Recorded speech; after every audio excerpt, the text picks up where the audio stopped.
sunset ride, sunrise ride, அமாவாசை ride, weekend ride.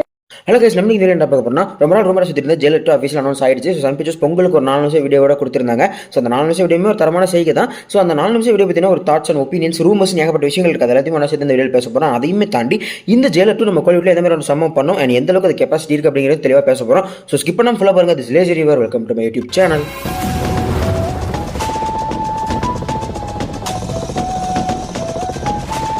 இது weapon இல்லாமே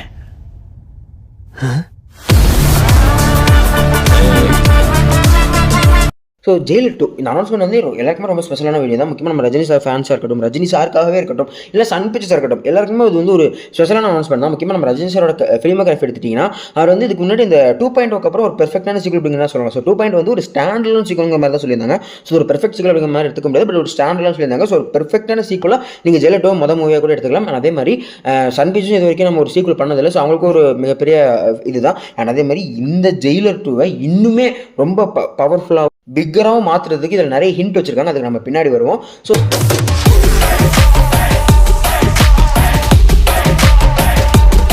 Jayalalithaa announcement full and full எப்படி இருந்துச்சுன்னா, கிட்டத்தட்ட ஒரு 1-2 நிமிஷம் வந்து ஃபஸ்ட் நம்ம நெல்சன் அனிருத் அவங்களோட காம்போ இருந்துச்சு. அது உண்மையிலே ஃபன் மிக்ஸாக இருந்துச்சு. அது நம்ம நெல்சனோட டச். அதுக்கப்புறம் இருக்கக்கூடிய மீதி எல்லாமே நம்ம ரஜினி சாருக்கு இருக்கக்கூடிய அந்த ஒரு மாஸ் மொமெண்ட்டாக இருந்துச்சு. அதுவுமே ஒரு டச் தான். ஸோ ஜெயிலர் மூவி பார்க்கும்போது எப்படி இருந்துச்சு, அந்த ஃபன் அண்ட் மாஸ் மிக்சராக இருந்துச்சு. அந்த மாதிரி அந்த படம் இருக்குன்னு சொல்லியிருக்காங்க. ஸோ லிட்டரலி இந்த ஜெயிலர் வந்து ஒரு மேஜிக்கல் மூவி அப்படிங்கிற சொல்லலாம். So it's was a magic. So அந்த படம் வந்து ஏன் ஓடிச்சு அப்படின்னு கேட்டிங்கன்னா, லைக் அதில் இருக்கக்கூடிய அந்த மாஸ் மொமெண்ட்ஸ்க்காகவும் மியூசிக்காகவும் அந்த ஒரு மொமெண்டம் கிரியேட் பண்ணுது இல்லையா. ஸோ அந்த ஒரு ஃபெஸ்டிவல் மூட், அதுக்காக அந்த படம் அவ்வளோ பெரிய ஹிட் ஆச்சு. முக்கியமாக சொல்லணும்னா அப்படிங்கிற ஒரு படம் கதைக்காகவோ ஸ்க்ரீன் பிளேக்காகவோ இல்லை மற்ற விஷயங்களுக்காகவோலாம் ஓடலை. அது ஏற்படுத்தி கொடுத்த அந்த ஃபெஸ்டிவல் மொமெண்ட்காக. ஒருவேளை அது வந்து ஒரு பெர்ஃபெக்ட் ஃபெஸ்டிவல் மூவி. அது ஒருவேளை பொங்கலுக்கோ தீபாவளிக்கோ வந்துருந்தா இன்னுமே ஆப்டாக இருந்திருக்கும். ஸோ அந்தளவுக்கு ஒரு ஃபெஸ்டிவல் மூவி அமைஞ்சதுனாலே அது அவ்வளோ பெரிய பாக்ஸ் ஆஃபீஸ் ரெக்கார்ட் பண்ணிச்சு. கிட்டத்தட்ட 608 620 crore கலெக்ஷன் பண்ணிருந்துச்சு. ஸோ அந்த மாதிரி ஒரு ஃபெஸ்டிவல் மூலக்காக 608 620 crore கலெக்ஷன் பண்ணியிருக்கு. ஸோ இதில் இன்னொரு அட்வான்டேஜும் இருக்குது. 600 crore கலெக்ஷன் பண்ண ஒரு மூவியோட சீக்குவல் அது வரும்போது ஒரு அட்வான்டேஜ் இருக்குல்ல. அது என்ன, கோலிவுட்டோட ஒரு 1000 crore. ஸோ இது மேபி 3000 crore இருக்குன்னு நினைக்கிறேன். ஸோ அது இன்னும் நிறைய படங்கள் இருக்குது, அதுக்கு பின்னாடி வரேன். ஸோ கம்மிங் டு ஜெயிலர் 2, இந்த படம் ஒரு perfect movie for 1000 crore.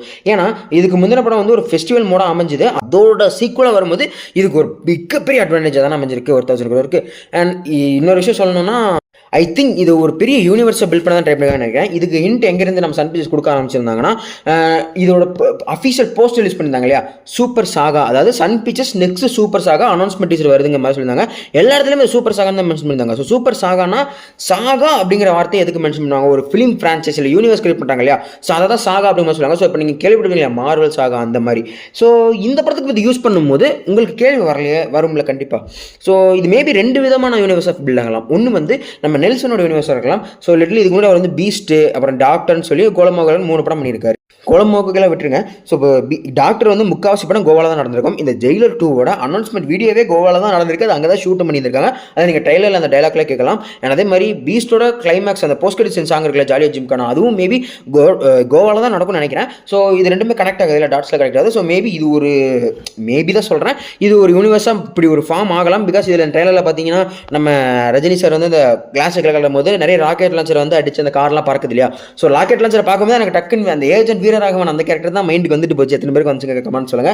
So அதனால சொல்கிறேன். அண்ட் அதே மாதிரி சன் பிக்சர்ஸ்மே அந்த சூப்பர் சாகான்னு சொல்லும்போது எனக்கு அந்த டவுட் வந்துச்சு. அண்ட் இன்னொரு விஷயமும் வந்துச்சு. ரெண்டாவது விஷயம் என்னன்னா, அந்த சூப்பர் சாகான்னு சொல்கிறாங்களே, ஸோ இது வந்து சூப்பர்ங்கிறது நம்ம சூப்பர் ஸ்டார் தான் குறிக்கும். சாகா நம்ம பார்த்துட்டோம். ஸோ இப்போ சூப்பர் சாகான்னு சொல்லும்போது ஏன் இந்த படம் இதுக்கு முன்னாடி நம்ம சூப்பர் ஸ்டார் நடிச்ச எல்லா படத்துலையும் இருந்தும் ஒரு ரெஃபரன்ஸ் அதாவது ரெஃபரன்ஸ் இதுக்கு முன்னாடி நீங்கள் நிறைய பார்த்துருப்பீங்க. பட் ரெஃபரன்ஸ் இல்லாமல் டேரக்ட் கண்டினியூஷன் இல்லை டேரக்ட் ஒரு கேமியோ வச்சு கண்டினியூஷன் கொடுக்குற மாதிரி ஒரு படமாக அமைஞ்சா இது ஒரு டிஃப்ரெண்டான சாகாவாக ஃபீல் ஆகும். ஒன்று இது வந்து நம்ம நெல்சனோட யூனிவர்ஸாக இருக்கலாம், இல்லை சூப்பர் ஸ்டாரோட யூனிவர்ஸை பில்ட் பண்ணி கொண்டு போவாங்க. ஒரு வேளை இல்லாமல் ரெண்டுத்தையுமே மிக்ஸ் பண்ணாங்கன்னா போதும். இதுக்கு மேலே வேணா 1000 crore ஒருத்தையும் ஒரு ஃபிலிமாகவே அமைஞ்சிடும். பட் ஸ்டில் எனக்குமே இந்த படத்தில் ஒரு கன்சர்ன் இருக்குது தான். சரி, ஜெயிலரில் வந்து ஸ்டோரி சரி கிடையாது, ஸ்க்ரீன் பிளே ஒழுங்காக பண்ணது கிடையாது, அந்த பல யூனிவர்ஸ் ரெஃபரன்ஸ் வச்சு ஓட்டுற மாதிரி ஒரு இருக்கிற மாதிரி இருந்தாலும், பட் ஆனால் அந்த படம் கொடுத்த அந்த ஃபெஸ்டிவல் மொமெண்டம் அண்ட் ஏகப்பட்ட மாஸ் மொமெண்ட் இருக்குல்ல, அதுக்கப்புறம் வந்து நிறைய படங்களில் வந்து அதை நான் ரொம்ப மிஸ் பண்ணேன். ஸோ அப்படி கம்பேரிட்டிவ்லி பார்க்கும்போது கண்டிப்பாக அந்த படத்தில் ஒரு மொமெண்டம்காகவே அந்த படத்தை பார்க்கலாம். ஒரு ஃபெஸ்டிவல் மூட் கண்டிப்பாக கொடுக்கும் அப்படிங்கிற மாதிரி தாட்ஸ் இருந்துச்சு. அண்ட் ஏதேதோ படம்லாம் 1000 crore அடிக்கும் போது இதையும் அடிக்கக்கூடாது. ஸோ ஒரு பாயிண்ட் ஆஃப் வியூக்காக நான் சொல்கிறேன். நீங்கள் ஸ்டோரி ஸ்க்ரீன் பிளேலாம் தள்ளி விட்டுருங்க. இப்போது இது Jailer 2 it's a movie which carries கோலிவுட்டோட பில்லர்ஸாக இருக்கக்கூடிய ரஜினி சார் ஆல்ரெடி உள்ளே இருக்கார். ஸோ இது நெல்சன் யூனிவர்ஸாக மாறும்போது சிவகார்த்திகேயனும் உள்ளே வச்சு இன்னொரு பில்லராக அது கோலிவுட் ஜீசஸாக இருக்கிற நம்ம தளபதி சாரையும் அண்ணனையும் உள்ளே வச்சு அதை நீங்கள் ஸ்க்ரீன் பர்சன்ஸ் கூட காமிக்க வேணாம், வாய்ஸ் ஓவரில் வச்சு ஒரு இது யூனிவர்ஸ் தான் அப்படின்னு சொல்லி இந்த விக்ரமில் கிரியேட் பண்ணாங்களா அந்த மாதிரி ஒரு யூனிவர்ஸ் ஜெயிலரில் கிரியேட் பண்ணிட்டாங்கன்னா think about the craze of it film. So விக்ரமில் நம்ம கார்த்தியோட கேமியா வச்சு இது ஒரு எல்சிஓ கைதிக்கு இது ஒரு சீக்குவலாக வருது அப்படின்னு சொல்லப்பட்ட ஒரு மூவிக்கு இவ்வளோ கிரேஸ் இருக்கும்போது இது ஒரு சூப்பர் ஸ்டார் ஃபிலிம். அண்ட் அதே மாதிரி ஜெயிலரோட சீக்வல் அவ்வளோ பெரிய ஹிட்டான மூவியோட சீக்வல் நம்ம தளபதியோட கேமியோ இல்லை சிவகார்த்தியோட கேமியோ ஏதோ ஒரு யூனிவர்ஸ் பில்ட் பண்ணுறாங்க, something the building. So build பண்ணிட்டாங்க அப்படி தான் அது அமைஞ்சிருக்கு அப்படின்னா நான் சொல்ல வேண்டிய அவசியமே இல்லை. அந்த படத்துக்கான கிரேஸ் அப்படி இருக்கும். நடக்குமான்னு தான் தெரியல. நெல்சன் சார் எப்படியாவது பண்ணிடுங்க அப்படிங்கிற மாதிரி தான் தோணுது. நீங்கள் இதுக்கப்புறம் வரக்கூடிய ஏகப்பட்ட மூவிஸ் இப்போ என்ன லிஸ்ட்டில் 1000 கூட இருக்குன்னா கூலி, அப்புறம் நான் T-16 எதிர்பார்க்குறேன். அண்ட் அதே மாதிரி இப்போதைக்கு குட் பேட் கிளிமே எனக்கு கொஞ்சம் நம்பிக்கை இருக்குது. ஸோ தக் லைஃப் நீங்கள் ஏற்றுக்கலாம். ஸோ அந்த மாதிரி 4 மூவிஸ் மேலே ஒரு நம்பிக்கை இருக்குது. பட் ஆனால் ஓவரால் நான் ஹோப் வச்சிருக்க மூவினா கூலி, தளபதி 69 2 மூவி மேலே மட்டும்தான். ஸோ இந்த 2 மூவிக்குமே வந்து இந்த மிகப்பெரிய அட்வான்டேஜ் இல்லை, பிகாஸ் அது ஒரு சீக்குவலாகவும் கிடையாது. அண்ட் அதே மாதிரி அந்த படத்துக்கு மேலே ஒரு மிகப்பெரிய ஹைப் கிரியேட் பண்ணவும் இன்னும் டைம் ஆகும். அண்ட் ஃப்ரெஷ்ஷாக ஒரு மூவியை போய் பார்க்கும்போது எல்லாரும் கூட கனெக்ட் ஆகுமா அப்படிங்கிற ஒரு பிரச்சனையும் இருக்கும். பட் ஜெயிலுக்கு அது கிடையாது. ஏற்கனவே கனெக்ட் ஆனதுனால தான் அவ்வளோ பெரிய ஹிட்டாக இருக்குது. ஒரு சீக்குவலுங்கிற அட்வான்டேஜும் இருக்குது. ஸோ இதெல்லாம் பார்க்கும்போது கண்டிப்பாக அந்த படத்துக்கு வேறு லெவலில் ஒரு இன்ட்ரோ கிடைக்கலாம். ஸோ இந்தியன் 2 தான் மிஸ் பண்ணிட்டோம். ஜெயிலர் 2ஆவது நல்லா வந்துடுன்ற ஒரு நம்பிக்கை எனக்கு கண்டிப்பாக இருக்குது. ஸோ வெயிட் பண்ணி பார்ப்போம் என்ன தான் நடக்குது. அண்ட் என்னை பொறுத்த வரைக்கும் இந்த அனௌன்ஸ்மெண்ட் டேஸ்ங்கிறது நல்லா தான் இருந்துச்சு. பட் இதுக்கு வந்து விதப்பட்டது வந்து நம்ம லோகேஷ் கனகராஜ் தான். ஃப்ரம் கைதிலே ஒரு ஆரம்பிச்சிட்டான்னு தான் நினைக்கிறேன். அதுக்கப்புறம் விக்ரமில் ப்ரோமோ கிரியேட் பண்ணியிருந்தாரு. அதுக்கப்புறம் லியோ அந்த மாதிரி நிறைய மூவிஸ்க்கு அவர் பண்ணுற மூவிஸ் எல்லாத்துக்குமே வந்துட்டு அன்டில் கூலி வரைக்குமே. பட் என்னோட பெஸ்ட்டு இதை நான் பார்த்து இது தாண்டா அனௌன்ஸ்மெண்ட் டீசர் அப்படின்னு நான் நினச்ச ஒரு ப்ரோமோ லியோவோட ப்ரோமோ, அதாவது பிளடி ஸ்வீட் ஞாபகம் இருக்கா? ஸோ அந்த பிளடி ஸ்வீட் ப்ரோமோ தான் இப்போ வரைக்கும் என்னோட one of the best and செம்ம மொமெண்டம் கொடுத்த ஒரு ப்ரோமோவாக அமைஞ்சிருந்துச்சு. ஸோ அந்த அளவுக்கு இந்த ஜெயிலர் இருக்கான்னு கேட்டிங்கன்னா not up to it but equal to it அப்படிங்கிற சொல்லலாம். ஸோ எனக்கு வந்து லிஸ்ட்டு டாப் கண்டிப்பாக பிளடி ஸ்வீட் தான் இருக்குது. பட் ஆனால் அதுக்கு அடுத்தபடி நான் ஜெயிலர் கண்டிப்பாக பார்ப்பேன். அந்தளவுக்கு மொமெண்டமாக இருக்குது. ஸோ அடுத்தடுத்து வரும் टाइगर का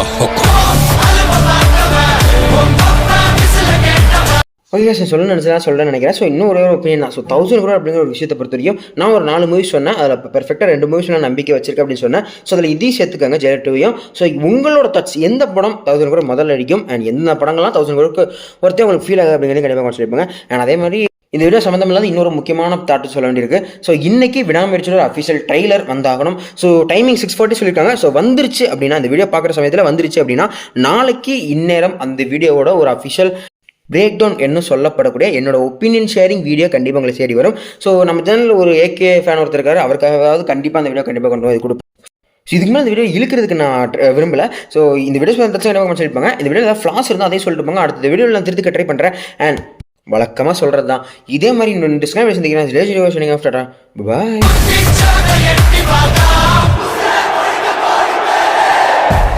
பயங்கரமா இருக்கு நெல்சா.